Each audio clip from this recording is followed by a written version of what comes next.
Agosto é marcado pelo mês nacional de conscientização da esclerose múltipla. Segundo o Ministério da Saúde, essa é uma das doenças mais comuns do sistema nervoso central, afetando 2,8 milhões de pessoas em todo o mundo. No Brasil, a Associação Brasileira de Esclerose Múltipla estima que cerca de 40 mil brasileiros convivam com a doença. Para a gente falar sobre esse assunto, a gente conversa com o neurocirurgião Dr. Júlio Pereira, que hoje vem acompanhado de um casal, o Kleber Santos e a Michele Faria, que também vão contar para a gente um pouco da história deles. Sejam muito bem-vindos, boa tarde para vocês. Boa tarde, doutor. Boa tarde, Michele. Boa tarde, Kleber. Tudo bem? Tudo. Sejam bem-vindos. Doutor, quando a gente fala de esclerose múltipla, acho que as pessoas ainda têm muita ignorância sobre o assunto, sobre o tema, e muito receio também na hora de ajudar quando as pessoas têm alguma crise. Como que acontece a esclerose? O que ela é? Perfeito. É uma doença autoimune. O que é isso? Seu corpo reage contra ele mesmo. Então ataca as células do axônio, que formam uma bainha, que é como se fosse um fio e tem aquela capinha do fio. Isso inflama e perdendo a função motora. Função visual, qualquer parte do sistema nervoso central pode acometer. Então, independência do local que tiver inflamação, aí vai ter o tipo de alteração. Então, pode ser na visão, a neurite é um dos mais comuns, pode ter na parte motora, pode ter na parte relacionada ao equilíbrio, pode ter da sensibilidade. E por isso, por ser uma doença que acomete jovens, um pouco mais comum em mulher do que homem, e ter a maioria, quase 80%, ser essa forma que dá uma inflamação, depois melhora, o diagnóstico normalmente é muito demorado. O paciente sente um sintoma, daqui a pouco melhora, ainda mais que é jovem, média de idade 30, 40 anos, não é nada demais não. E aí continua a vida dele, né? E no Brasil a gente sabe, né, que o acesso à saúde não é tão fácil, né? E a maior forma de diagnóstico é a ressonância. E outra coisa, Biane, que é curioso, né? Como esse casal aqui maravilhoso, eu já tive uma aula de 1 hora ali antes de começar, porque a história de vida deles, eu até brinquei com eles, eu acho que eu vou falar pouco, porque a história de vocês é tão impressionante, e quem passa, quem sente, e a história dele é uma aula dessa, da dificuldade, do diagnóstico, né? O fato dela ser fisioterapeuta, ter a parte da informação, né? Dele ser analista, um cara super inteligente, né? Trabalhando, ativo, é uma história realmente fantástica. E nada melhor do que as histórias para a gente entender esse contexto dessa doença. E até para motivar as pessoas para entenderem, né? Que tem muita coisa na vida, não é para parar, não é, Mi? Né? Eu queria que vocês contassem um pouquinho como é que vocês se conheceram e como a doença chegou até vocês. Então, pode começar? Então, vamos começar. Então, na realidade, eu tive diagnóstico de uma forma precoce, né? Como o doutor falou. Eu tive um surto, né? Minha vista, foi na vista, embaçou. Fiquei 1 mês com a vista embaçada. Aí eu fui procurar o quê? Um oftalmologista, né? A vista e tal. E aí depois, eu estava fazendo curso de imagem na época, né? Cheguei a ressonância num dado momento, né? A psicóloga, né? Não, vai no neuro então, porque não descobriu nada. E aí veio a imagem, quando eu abri, possível esclerose múltipla. Aí minha boca veio parar aqui, o corpo já... Aí pronto, minha vida acabou. Ficou mole, Ficou né? uma coisa horrorosa. Aí depois passou, né? E aí o diagnóstico foi rápido. Isso foi final do ano. Aí eu fui encaminhada para o médico e já fechou o diagnóstico de esclerose múltipla remitente recorrente, que é o tipo que eu tenho, que é o mais comum, né? E o Kleber foi outra história. Comigo foi bem diferente, né? Eu tive o diagnóstico em 2019, mas em pelo menos 17 anos eu procurei um diagnóstico. Passei em diversos médicos. 17 anos, né? 17 anos procurando diagnóstico, né? No ano de 2000 eu tive o primeiro surto, eu tive um formigamento no pé e na perna e fiz a ressonância, só que não foi detectado nada naquele momento, né? Então acabei deixando para lá. Foi melhorando, né? Eu mantive minha vida normal, né? Casei e tudo, fui normal, vida normal. Só que o formigamento ele nunca passou.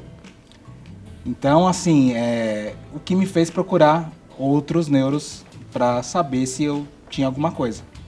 Mesmo assim, eu não consegui ter um diagnóstico, né? E foi só em 2019, acho que eu passei uns 5, 6 neuros aproximadamente. Em 2019, através de um médico especialista, ele me deu o diagnóstico, só com a imagem.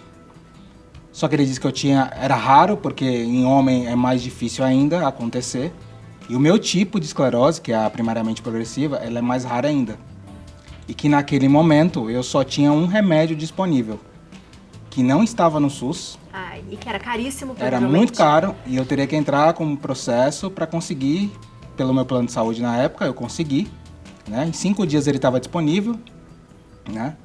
E depois eu acabei mudando para ser contra o Estado, porque ficou muito caro para o meu plano de saúde, ele é pequeno, né? E é uma medicação bem cara, ela custa 50 mil cada ampola, eu tomo 4 ampolas por ano.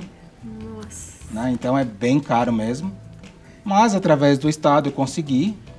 Claro que tem os atrasos, infelizmente, né? Não deveriam ocorrer porque a gente não pode ter atrasos nas infusões, né? Inclusive a minha está atrasada agora, né? Eu teria que pegar o remédio dia 7, eles não disponibilizaram, não tem disponível. Estou aguardando, né? E é isso. Doutor, eles falaram várias coisas que já geraram várias perguntas aqui. Primeiro, os tipos. Existem tipos, é isso? Perfeito, perfeito. O mais comum é o surto remissão, remitente recorrente. Que basicamente é o que? A pessoa tem um surto dessa inflamação, o corpo ataca essa bainha, só que depois de um tempo desinflama. Por ela ser da área de saúde, ser físio, ela notou que alguma coisa não estava legal e procurou ajuda. Talvez o diagnóstico dela foi rápido porque ela sentiu que alguma coisa não estava legal. E a forma mais comum é isso. Então dá um embaçamento da visão, a visão da dupla, fica dupla, mas não é algo inviável. Então muita gente tem isso e deixa para lá.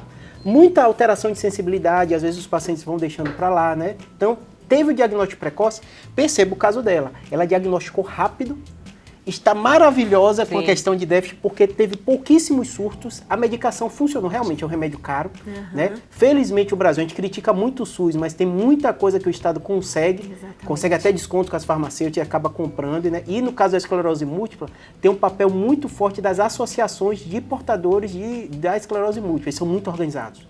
Né? Então é uma doença, para você ter ideia do impacto dela, uma das incapacitantes depois do trauma mais comum em jovem.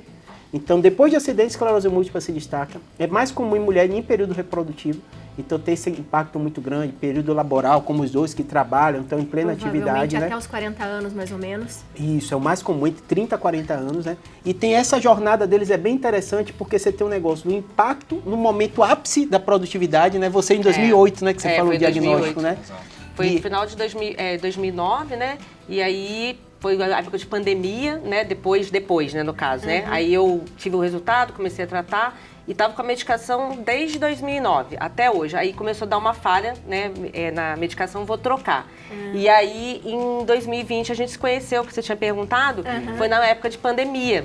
Então, eu falei, quer saber? Eu trabalhava com idosos, aí na pandemia foi que sumiu, né? Todo mundo ficou guardando seus idosos. Aí eu conheci pela internet, abri meu Instagram, aí começou todo mundo que tinha esclerose chegava, a gente conversava, e aí a gente foi conversando, deu até hoje, a gente está aí com 3 anos juntos aí já, né? E a gente tem um trabalho no Instagram, né? Através do meu Instagram, Físio Michele Faria, e aí eu comecei a fazer atendimento com ele.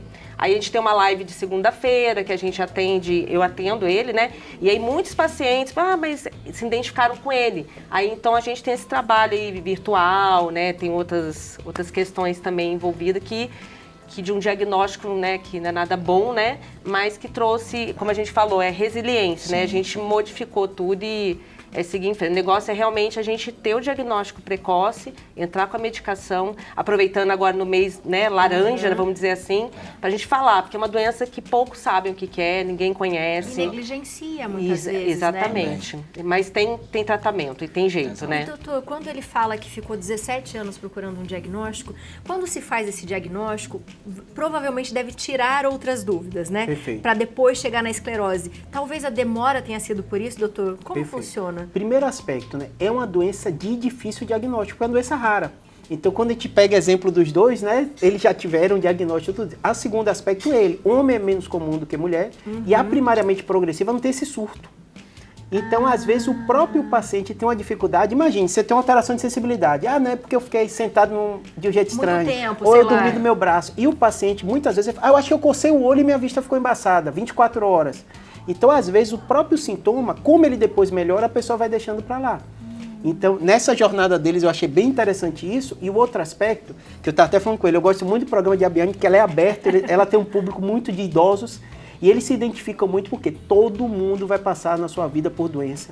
Todo mundo, se Deus quiser ir viver muito, que eu sei que grande parte do seu público vai ter algum déficit motor, vai ficar um momento da vida cadeirante, está conversando isso um pouquinho lá fora, né? E essa história do paciente, a medicina é o quê? É sua arte de ver sintomas entender e tentar diagnosticar. Mas nada é igual a quem vive, né? Exatamente. E eles vivem isso, né? E isso que eu achei bem bonito na história que a gente tá contando lá dos bastidores, que é essa...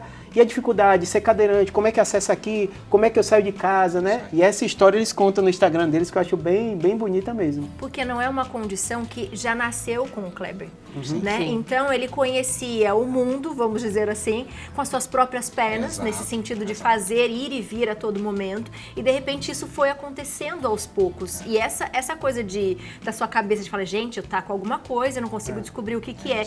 Isso é muito estressante, né? Sim, com certeza, né? Todo esse tempo foi, assim, eu fui perdendo a mobilidade, eu tive uma dificuldade para andar, tudo, né? E eu queria saber o que estava acontecendo comigo. Tanto é que, assim, para muita gente é assustador ter o diagnóstico. E para mim não foi, porque eu me senti aliviado. Sabe? Descobriu o que eu 17 tenho, né? anos, pô, agora eu sei o que eu tenho, eu posso tratar, né? Exato. É isso que eu queria. E o que ele fala é importante, né, doutor? É uma doença que não tem cura, mas ela tem um tratamento. Com certeza. Estamos vendo a Michelle aqui, né, o Kleber aqui. Como que funciona, doutor? Perfeito. O que acontece? A esclerose múltipla é uma doença que realmente, o fato de você tratar, você vai ter menos surto. Qual o problema da esclerose múltipla? É que no momento que você tem um surto, aquilo inflama o axônio e o neurônio perde a função.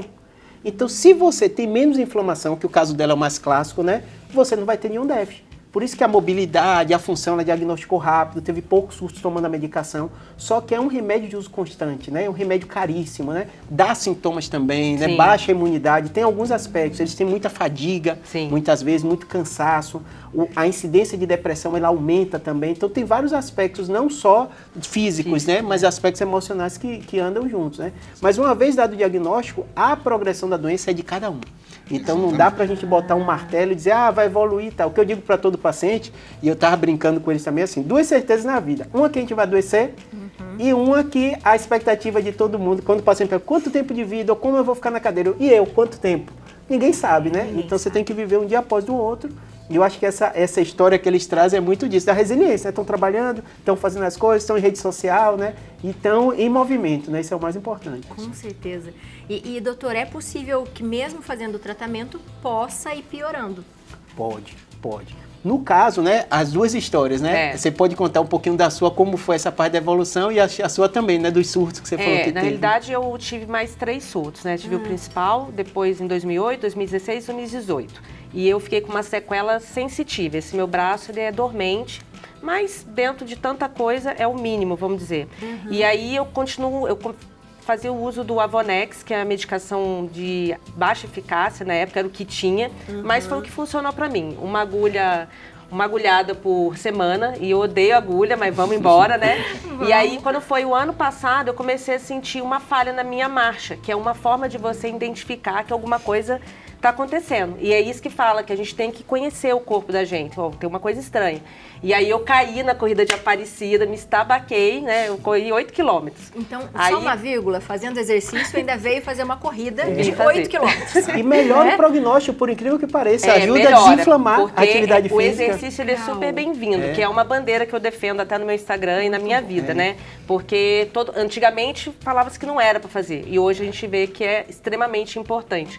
Aí eu vou trocar de medicação, o resultado é esse, vou trocar por um de mais alta eficácia, vai ser pelo SUS, já tá tudo caminhando e tá tudo bem, Eu graças acho a uma Deus. coisa interessante que ela falou ali no bastidor, ela falou, eu amava correr, mas como eu comecei a ter queda, eu mudei a atividade. Então, às vezes tem isso. O idoso também Pode ser acontece, também. ele tem inteligente. Sim. Você teve um déficit, teve uma outra... Não vai ficar parado, vai mudar a atividade, vai pra musculação, né? Exatamente, Vou exatamente. gostar de outra coisa, Sim. não é? É Graças buscar a Deus a outras gente coisas. pode mudar, né? Sim. Exatamente. E pra você, como foi, Kleber, sentindo isso? Então, eu assim, na verdade, assim, eu comecei a tomar o remédio, eu já vinha com uma dificuldade motora, tava bem forte, né? Eu não tava precisando de cadeira de roda ainda, mas já usava bengala, né? Tava com a dificuldade de andar. E aí, tem uma escala, né, doutor? É DSS, DSS. que é a escala Funcional. que o médico mede quando você começa a tomar o remédio, ele fez a medição, a minha, se eu não me engano, é 6,5, que tá entre cadeirante e bengala, né? E assim, aí tá mantido isso. O remédio que eu tomo hoje, ele ajuda a manter isso daí. E graças a Deus tá tudo certo. Fazem 5 anos já que eu tô com ele, né? Então, estou no mesmo nível que estava em 2019. Que maravilha. E o Kleber falou uma coisa que eu achei fantástica, desculpa te interromper, Não, que ele pode falou falar, lá fora e doutor. fez, Júlio, eu consigo andar, eu confio. Mas às vezes eu vou para um lugar que, para mim, a logística é melhor estar na cadeira. Com E o certeza. paciente idoso que te acompanha, às vezes acontece muito, ele tem vergonha de estar na cadeira. Ah, se eu posso andar, Exato. mas às vezes tem um risco de queda, né? É. Então essa parte é muito importante, você Sim. entender sua limitação e ser inteligente, como ele é analista, né, de sistemas, né? De ver, nessa minha logística é melhor ir de cadeira. Eu vou no programa, eu vou estar, como é que vai ser essa movimentação? E isso é muito legal, doutor, porque a gente vê, às vezes, a gente sabe, a gente tá num santuário que é o maior santuário do mundo. E às vezes, né, os filhos trazem os pais e sabem que vão andar muito por aqui. E às vezes fala assim, mãe, vamos de cadeira, né? Não, não quero, não quero. Mas é um cuidado, é uma certa, é inteligência, é bem isso que o doutor falou. Então, assim, conheça o seu corpo e se cuide. Isso não é ruim, né? Não, é pelo contrário, você tá se cuidando e se preservando. Tem perguntinha de WhatsApp, vamos lá, Léo. Eu também corri a corrida de Aparecida, 4 quilômetros, mas parecia 8. Bom, a pergunta é da Simone. Boa tarde. Fiz 3 cirurgias na lombar e tenho muito formigamento na perna direita. Não passa e perdi a sensibilidade na região do joelho. Pode ser sintoma de esclerose? A minha visão está bem ruim também. Obrigado, Simone, pela pergunta. Perfeito. E aí, doutor? Ela dá sintomas bem focais, né? Que é clássico de problema da coluna lombar. A esclerose é uma doença rara. A hérnia de disco lombar são doenças muito comuns. Então, todo o quadro dela bate muito com problemas na coluna lombar. Alteração de sensibilidade, porque é como se fosse assim, o CPU está aqui, passa pela fiação. Se você tem uma obstrução na coluna lombar, você vai sentir formigamento. Então, dela é muito mais comum. A visão tem que conversar, porque a gente sabe que existem glaucomas, tem outros problemas com a frequência muito grande. O clássico da esclerose múltipla, não. É alguém mais jovem, de 30 e poucos anos, tem um surto, tem uma remissão, sem outra causa, né? A gente faz a investigação e a ressonância tem um critério de McDonough que a gente usa, que são várias inflamações, por isso que é múltipla, né? Com tempos diferentes que ajuda a gente a fechar o diagnóstico. Boa. E doutor, só pelo um exame de olho, por exemplo, é possível diagnosticar ou sempre com a ressonância? A ressonância é o padrão. O diagnóstico é clínico, né? Então, geralmente, a forma mais clássica são surtos em períodos diferentes, com sintomas clínicos, mas normalmente a ressonância é imprescindível, que você vê. Geralmente vai colher líquor, colher os também, exames, né? Mas a ressonância tem um padrão muito característico mesmo. Boa. Mais perguntinhas. Mais perguntinha para o doutor, vamos ver aqui, ó. Da Sueli Fernandes. Algumas doenças raras exigem muitas especialidades e às vezes é muito difícil e tardio o diagnóstico. Se possível, falem do cordão de girassol. verdade. Muito obrigado, Sueli, pela pergunta. O que é cordão de girassol, doutor? É esse. O que é? Pode falar. Conte Na pra verdade, gente, assim, Kleber. ele identifica que você tem uma doença invisível. No meu caso, é fácil identificar que eu tenho alguma doença pela cadeira de rodas ou pela bengala. Mas tem muita gente, no caso da Michelle, por exemplo, ela não tem nenhuma sequela aparente, né? Então, o cordão de girassol, para muita gente, é fundamental, sabe? É uma forma de mostrar que você tem alguma doença. E é legal falar, porque às vezes você já teve pessoas, que tem várias pessoas, Sim. né, que a gente segue, que falam assim, mas você trabalha em tal lugar pelo cordão. Porque Pelo não adianta cordão. você ter um direito, né, estabelecido, Sim. e as pessoas não saberem o que é. Então, esse aí, ele representa realmente que você tem uma doença que te não dá é prioridade visível, dá em filas prioridade, e outras né? coisas, né? Porque aí o Kleber vai, de repente ele começa a andar, pronto, milagre. Não, é porque ele vem, como falou, pela Exato. logística, pela questão de poupar energia, que a gente veio mais cedo, tem tudo isso, tem todo um preparo para você poder fazer parte, porque a gente não quer ser excluído, né? A gente Exatamente. tem que estar incluído, né? Muito bom. Tem mais perguntinhas. Mais bombando, vocês são demais. Maria Aparecida França, boa tarde. Estou assistindo o programa e gostaria de saber se problemas na coluna como dificuldade de andar, dor com ardência nos dedos e falta de equilíbrio pode ser esclerose. Já operei a cervical e não tive nenhuma melhora na dor. Obrigado, Maria Aparecida. Perfeito. Essas perguntas são perfeitas porque medicina é uma arte também da probabilidade. Então, naturalmente, é muito mais provável você ter um canal estreito, ter uma hérnia de disco, ter uma dificuldade de andar por causa disso do que por causa da esclerose múltipla. A esclerose, pelo termo, às vezes você parece meio pejorativo, uma coisa do idoso, tá esclerosado, não tem nada a ver. Esclerose, né, a origem da palavra é cicatriz. Então chama esclerose múltipla porque no cérebro, na ressonância, a gente vê várias cicatrizes, né? Então, basicamente por isso. O caso dela é muito parecido com aquele anterior. Ela tem uma alteração anatômica que justifica essas alterações. Então, o mais importante dela, como ela já operou, já teve essas alterações, é ver com o ortopedista dela, com o neurocirurgião da coluna, para fazer essa avaliação. Boa. Mas o que é interessante das perguntas é que a gente começa a falar do tema e as pessoas falam, nossa, mas eu tô sentindo isso. Exatamente. E é isso que você tem que fazer mesmo, ir Isso no médico mesmo, e perguntar, né, doutor? Isso mesmo, eu estava conversando com eles no bastidor, que é muito curioso, né? Porque antigamente, quem adoecia se escondia. Sim. Dá uma certa vergonha, né? Eu tô doente e tal. E a nova geração, né, que ele se inclui, né?